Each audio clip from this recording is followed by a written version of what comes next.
अस्सलामुअलैकुम। हम स्टडी कर रहे थे पाकिस्तान स्टडी को।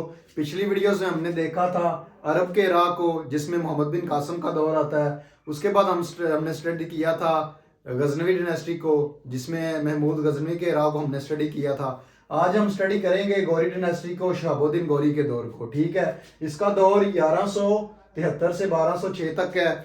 इसको बेहतरीन तरीके समझेंगे तो मैप से समझेंगे। ये पाकिस्तान का मैप है, लाहौर है, यहाँ पे पेशावर है, मुल्तान है, और ये है अफगानिस्तान, दिल्ली, गुजरात, यहाँ पे है तराइन का मकाम। ठीक है, तो शहाबुद्दीन गौरी को हम स्टडी करेंगे।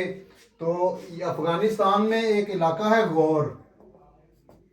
गौर के इलाके से ये गौरी डायनेस्टी शुरू होती है। ठीक है, तो शहाबुद्दीन गौरी ने 1173 में गजनी पे हमला किया था। तो इसने पूरे इधर इलाके में अपना कब्जा कर लिया और 1173 में गौरी डायनेस्टी की बुनियाद रखी। ठीक है, इसके बाद शहाबुद्दीन गौरी यहाँ पे है गोमल पास। कौन सा है? गोमल पास। गोमल पास।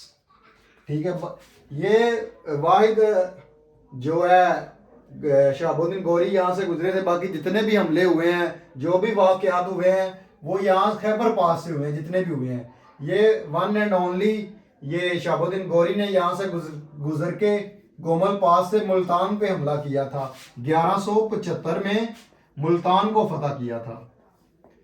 ठीक है, इसके बाद शहाबुद्दीन गौरी ने अगला हमला किया था लाहौर में। वो कब किया है?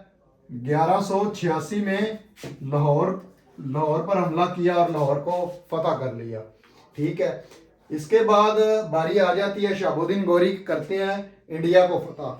ठीक है, तो यहाँ पे है तराइन का मकाम है, ये जगह का नाम है। तो शहाबुद्दीन गौरी ने 1191 में ये यहाँ पे हमला करता है और यहाँ पे एक वार होती है, जंग होती है, ये तराइन के मकाम पर शहाबुद्दीन गौरी के दरमियान और पृथ्वीराज के दरमियान। ठीक है, शहाबुद्दीन गौरी के दरमियान,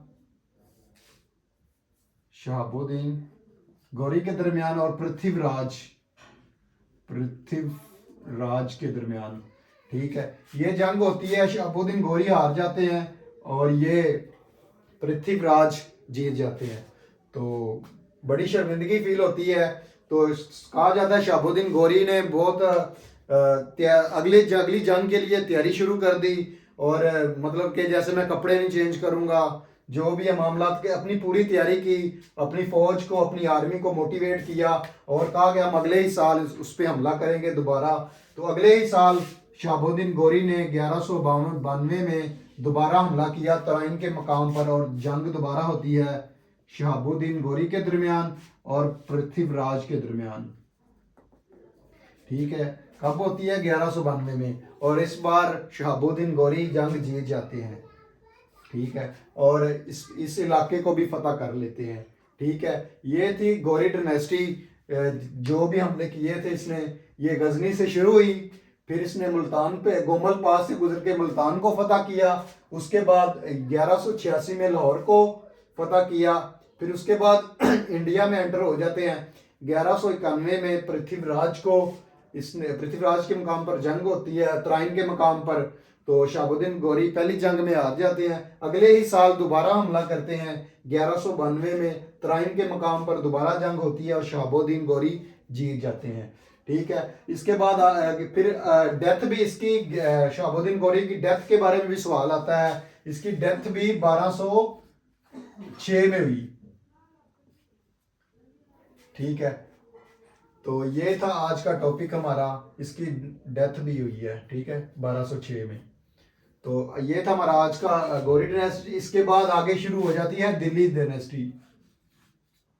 वो शहाबुद्दीन गौरी के आगे गुलाम बनाएंगे। ठीक है,